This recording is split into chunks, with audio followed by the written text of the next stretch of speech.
¿Y cuáles son algunas de las formas en que se da la colaboración intercultural entre estas instituciones de educación superior? Bueno, según los casos se da en proyectos de investigación en los cuales el programa, las preguntas de investigación, la agenda se cotrabaja, se acuerda entre investigadores, digamos, académicos e individuos de las comunidades, a través de sus organizaciones o a través de sus sabios, ¿verdad? Según los casos. Algunos son sobre todo proyectos de investigación que además tienen un horizonte, una ambición, un propósito de aplicación y de resolución de problemas o de demandas de las comunidades.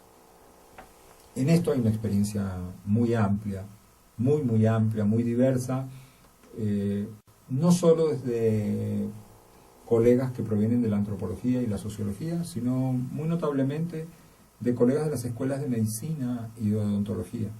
Hay a lo largo y ancho de América muchísimos proyectos de estos tipos. Nosotros nos estamos dando la tarea de documentar algunos de ellos. Un proyecto mío, que es el proyecto que desarrollo como investigador del CONICET en Argentina, está precisamente orientado a estudiar estas modalidades de colaboración en el caso de Argentina, y estoy sorprendido porque estamos hablando de centenares.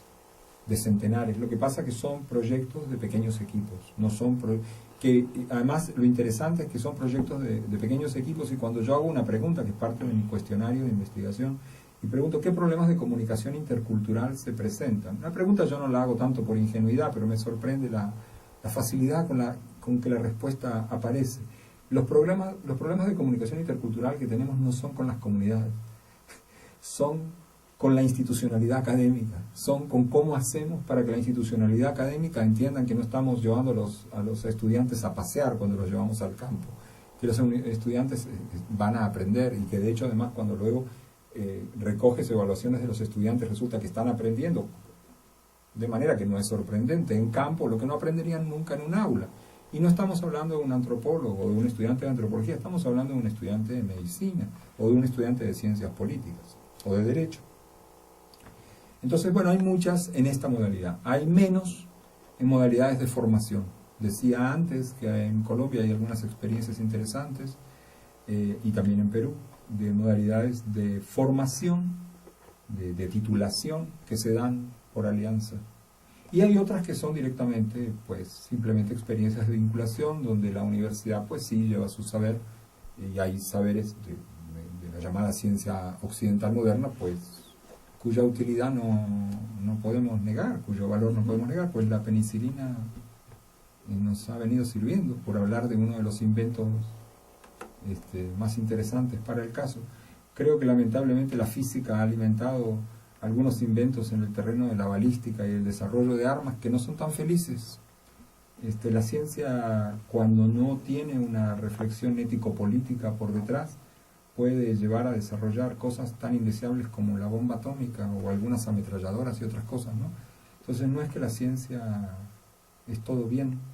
Y ahí es precisamente donde surgen algunas preguntas que inocentemente se formulan desde las comunidades, como el ¿para qué? ¿Para qué quieres saber eso? ¿Para qué va a servir? Además de para publicar artículos en revistas y hacer carrera académica, y además de para beneficiar a una industria produciendo armas o produciendo alimentos que alimentan menos pero cuestan más caros, bueno, ¿para qué le va a servir a la sociedad? No solo a la comunidad indígena, a la sociedad nacional. Doctor, ¿y cuál es el papel de los organismos y convenios internacionales para el logro de la educación intercultural? ¿Cuáles son sus alcances de las modificaciones en los marcos legales de nuestros países? Bueno, digamos, hay varios niveles en esto, ¿no? Un nivel un instrumento internacional muy importante es la Convención 169 de la Organización Internacional del Trabajo, que todas las constituciones de América Latina, o prácticamente todas, creo que no hay excepción, le otorgan a los convenios internacionales suscritos por la nación valor de ley, o según los casos, rango constitucional incluso.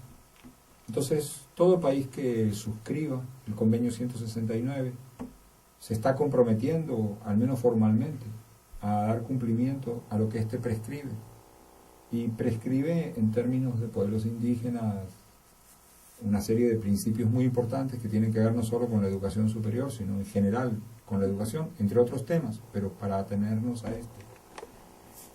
Esto, según los países, pues se queda simplemente en la suscripción, lo cual no le quita valor al convenio y a su aplicabilidad. En otros casos, luego se expresa a través de años en legislación.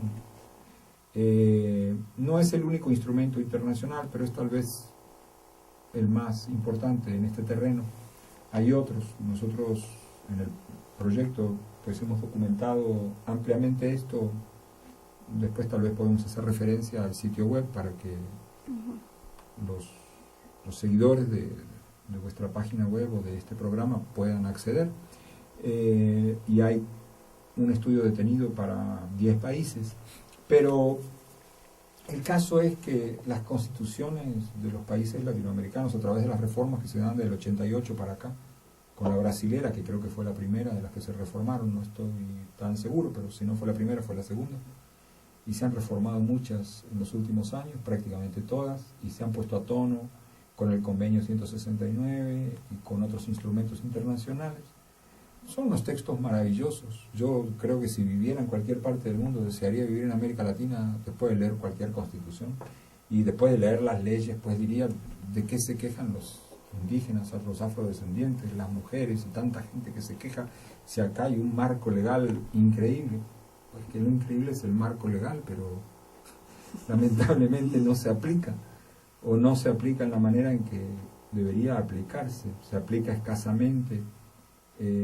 Lo notable es que quienes lo suscriben o la adhesión, digamos, se discute en los congresos nacionales, donde están los diputados y senadores o miembros de la Asamblea Nacional, según los países que el pueblo ha elegido. O sea, hay un compromiso por ese lado. No son los únicos compromisos que los estados nacionales latinoamericanos no cumplen. También hay que reconocerlo. Creo que tenemos unas democracias muy bonitas de papel, pero bastante feitas en la práctica, y creo que hay mucho por hacer en ese terreno. Creo que es muy poco eficaz pasar la lista de reclamos de lo que deberían estar haciendo los estados y los gobiernos, porque si nos ponemos a ver, la casi totalidad de los presidentes latinoamericanos, la casi totalidad de los gobernadores, la casi totalidad de los diputados y senadores han salido de las instituciones de educación superior. Entonces, ¿qué les han enseñado allí? Parece que las instituciones de educación superior tampoco están cumpliendo con su responsabilidad. Y en lugar de mirar la paja en el ojo ajeno y estar reclamando lo que los otros no hacen, creo que podríamos empezar por hacer nosotros y por hacernos cargo de esos mandatos constitucionales y legales. En ese sentido, desde el proyecto hemos impulsado un documento que está circulando desde mayo. Hubo una reunión en Panamá en la que participaron 31 colegas de 12 o 13 países latinoamericanos, casi todos colegas que son educadores de la educación superior, investigadores, en algunos casos funcionarios de organismos de Estado que tienen que ver con el tema, y suscribimos un documento que se llama Iniciativa Latinoamericana por la Diversidad Cultural y la Interculturalidad con Equidad en Educación Superior,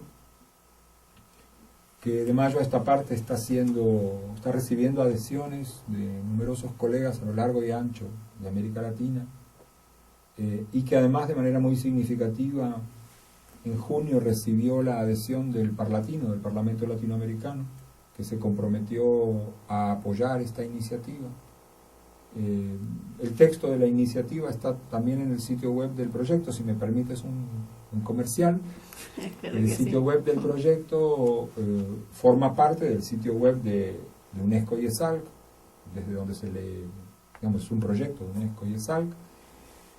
Entonces el sitio web de UNESCO y ESALC es www.iesalc.unesco.org.ve, porque el ESALC tiene su sede en Venezuela, entonces este VE es el sufijo en Internet de Venezuela.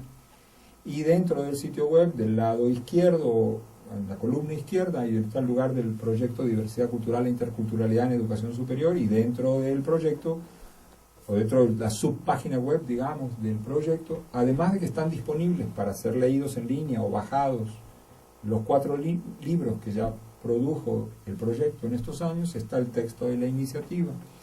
Y yo creo que ese texto, para no entrar ahora a comentarlo, que sería largo, ofrece una serie de puntas, por así decir, de las maneras en las cuales podemos trabajar desde las instituciones de educación superior, ya sea hacia el interior de ellas mismas o desde ellas mismas hacia los estados y otros sectores de la sociedad. Es inconcebible que en las sociedades latinoamericanas exista el racismo que existe y que este no sea un tema de educación superior. O sea, que no tengamos cátedras de educación para el mutuo respeto y la valoración de la diversidad cultural. Es algo muy básico, es algo muy poco ambicioso, es hasta tonto. O sea, debería haberse resuelto hace un siglo o dos, pero todavía no lo hemos resuelto, entonces parece mentira, pero en el año 2012 tenemos que estar planteando cosas como estas. Es responsabilidad nuestra. Cuando digo nuestra, tú eres más joven, pero bueno, yo tengo 30 años en la educación superior y no se me ocurrió antes. Yo también soy responsable, pero somos responsables muchos.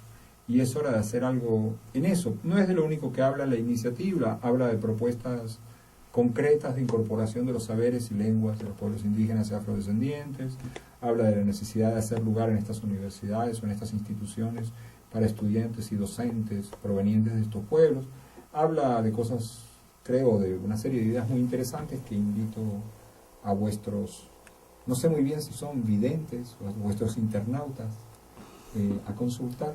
Y en todo caso, bueno, a adherir a la iniciativa si lo consideran pertinente y si no, pues ver si esos libros les sirven para su trabajo.